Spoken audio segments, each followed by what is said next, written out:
As the woman was about to get dressed and head to work, she heard strange noises coming from the hallway. Following the sound, she rushed to the hallway, only to discover that water was leaking in this deep-sea drilling base. Immediately after, countless gallons of seawater broke through the base's defenses. Amy panicked, banging on the doors of the others' rooms and rushing toward the bulkhead. But because the situation unfolded so suddenly, only Rod managed to follow Amy's pace. When they rushed to the bulkhead ready to seal off the entire hallway, they suddenly heard a teammate's cry for help from a distance. The intense water pressure caused the entire hallway to begin deforming, and seawater burst out from the floor. Seeing that if they didn't close the bulkhead immediately, the entire drilling rig would explode, the two of them gritted their teeth and pressed the button. They successfully closed the bulkhead at the last moment, but the immense impact still sent them flying. Fortunately, they weren't seriously injured, only having a few cuts from flying debris. Due to the severe damage to the base, it was on the verge of total collapse, and the broadcast kept urging survivors to head to the escape pods. Amy grabbed the radio, frantically switching channels to call for help, but all she heard was the buzzing of electrical static.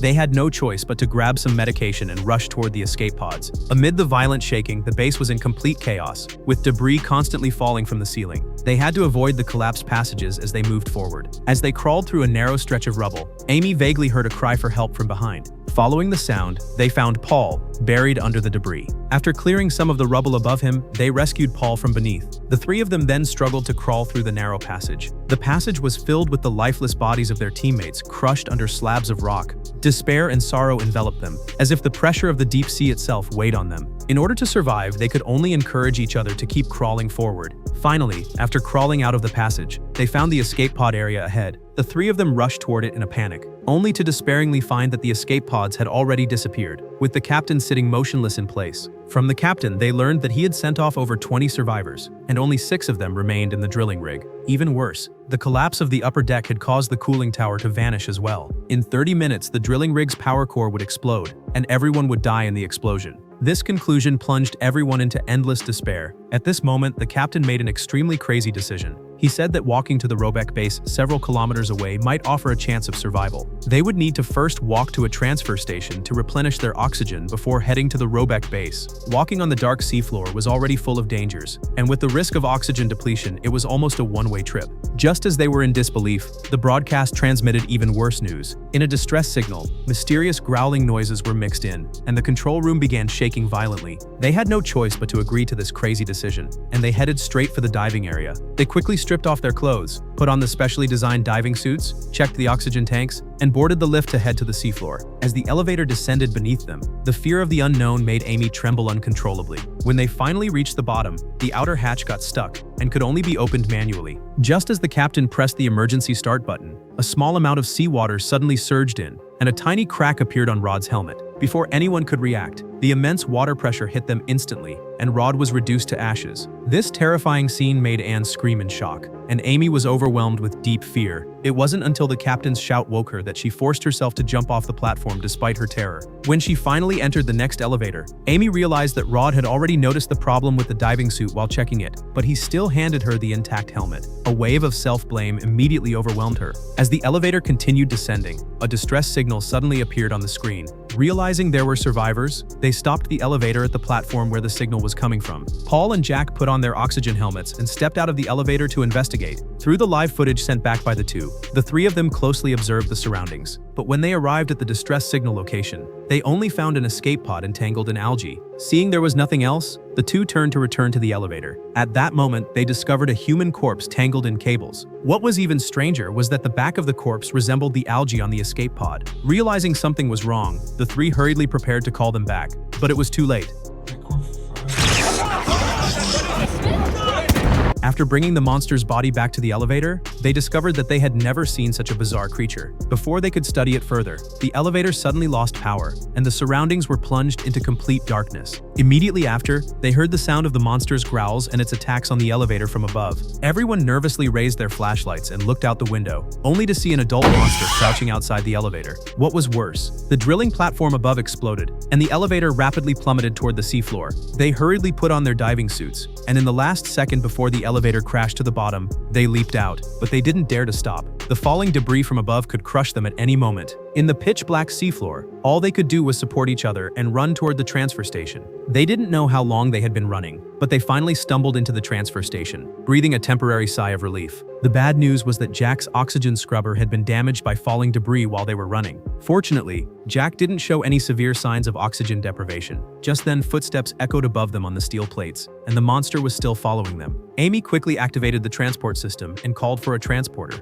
The group rode the transporter through the tunnels, heading toward the Robeck station. But after traveling for a short distance, they discovered that the passage ahead had been flooded with water. To continue on to Robeck, they had no choice but to walk through the water. But just as they were about to reach the end of the transfer station, a giant boulder blocked their path. Underwater, there was only an extremely narrow passage, and the situation behind them was still uncertain. Amy volunteered to go ahead and scout the path. After securing a safety rope, she carefully crawled into the passage. Fortunately, although the passage was very narrow, it was wide enough for one person to pass through. After confirming it was safe on the other side, the others followed. Just as Paul was about to enter the passage, a strange sound came from behind him, but when he turned around, there was nothing there. With the help of his teammates, Paul successfully made it through the passage. But before he could catch his breath, the rope behind him seemed to get caught on something. Then, a powerful force instantly yanked him down. Luckily, his teammates quickly grabbed him. Seeing that Paul was about to be pulled into the water, Anne hurriedly helped him put on his helmet. Everyone desperately pulled on the rope, and just as Paul was about to be pulled out of the water, the force yanked his leg off, and blood instantly stained his helmet. This horrifying scene made everyone scream in terror. They dared not stay a second longer,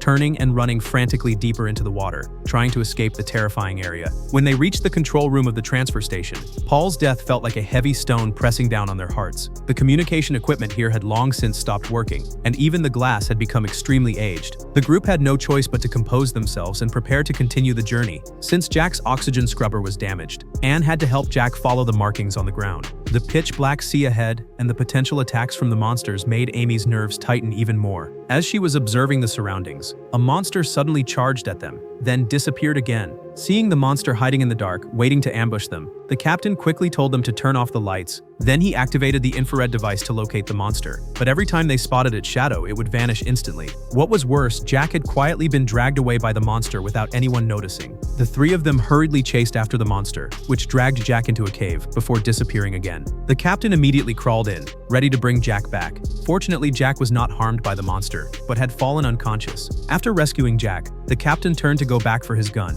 but the monster attacked again. Even Amy, who was tied to a safety rope, was dragged away. Against the monster's attack, they had no ability to fight back. It wasn't until Amy crashed into a piece of equipment that the monster disappeared. But clearly the monster wasn't done yet. Just as Amy was about to pull the captain up from the equipment, it reappeared. As the monster drew closer, Amy finally saw its true form. Its horrifying face made Amy instinctively step back, but it was too late. With the lights flickering, the monster opened its blood-soaked maw toward Amy. In the nick of time, the captain climbed up and attacked the monster, temporarily driving it away. But the intense pain completely enraged the monster. It grabbed their safety ropes and quickly swam upward. The rapid ascent caused the water pressure to change drastically, and if this continued, they would be crushed into ashes by the pressure. Seeing that the diving suit's damage alert went off, the captain told Amy to leave without him, but Amy refused to let go. To save Amy, the captain decisively chose to sacrifice himself and slammed the safety rope control button. Then, a violent explosion occurred, and the shockwave sent Amy crashing to the seafloor. When she regained consciousness, she was the only one left in the dark sea. She called out desperately for her teammates, but all she got was silence and attacks from sea creatures. Endless darkness and loneliness enveloped her, and the overwhelming sense of helplessness nearly drove her to the brink of collapse.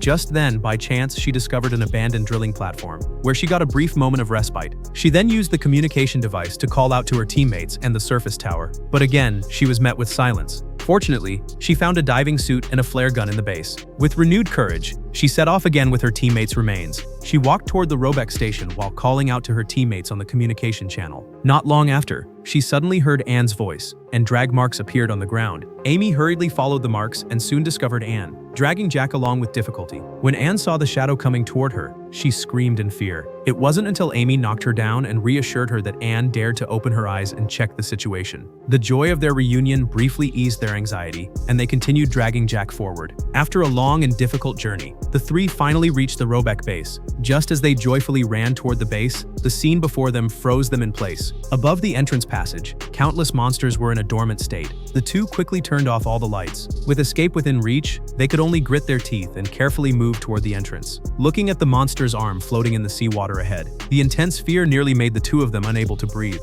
Just as they were about to reach the entrance of the base, Anne's diving suit suddenly emitted an oxygen depletion warning. The sharp alarm woke a dormant monster, and its arm instantly slammed against Amy's helmet. Amy quickly told Anne to take Jack and leave first. As soon as she finished speaking, the monster's arm slowly retracted. Just as Amy thought they were temporarily safe, the monster suddenly picked her up and slammed her forcefully onto the ground. In the massive creature's hands, Amy was like a toy, being casually tossed around. Soon, the monster lost interest in her and opened its bloody maw, swallowing her whole. Before she was fully swallowed, Amy seized the opportunity to fire her flare gun. The monster instantly collapsed, and Amy crawled out of its body. Before she could catch her breath, the rest of the monsters were awakened by the huge noise. Amy grabbed her last flare gun, preparing for a final desperate fight, but the entire tunnel above her suddenly flew off. Then, a massive shadow appeared in front of her. She fired the last flare at the monster, but witnessed a scene she would never forget. A monstrously large creature revealed itself. The massive drilling station appeared like a tiny insect before the monster. Despair overwhelmed her like an endless tide, completely submerging her.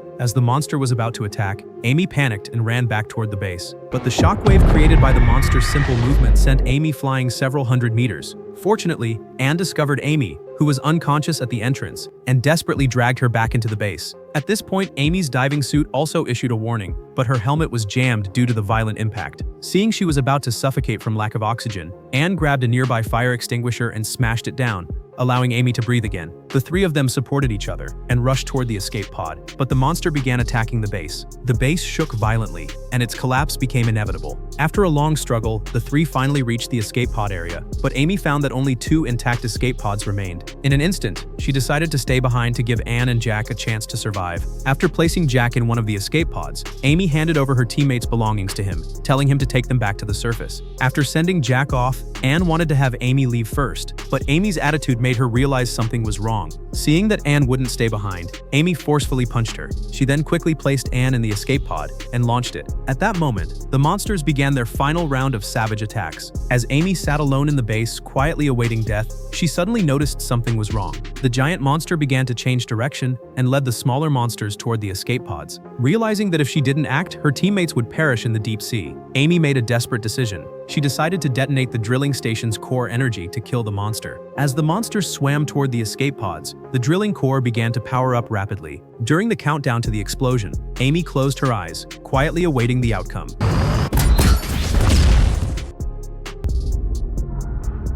In the end, Jack and Anne were successfully rescued, but the company concealed everything for its own benefit. Not only did they destroy all the data and information, but they also restarted the drilling project soon after. No one knew if more monsters were still lurking beneath the deep sea. This disaster was not just the monster's insane hunt, but also a test of humanity. The company's indifference and concealment meant that the hidden dangers of this tragedy were never eliminated. The shadow beneath the deep sea would eventually once again loom over those greedy seekers.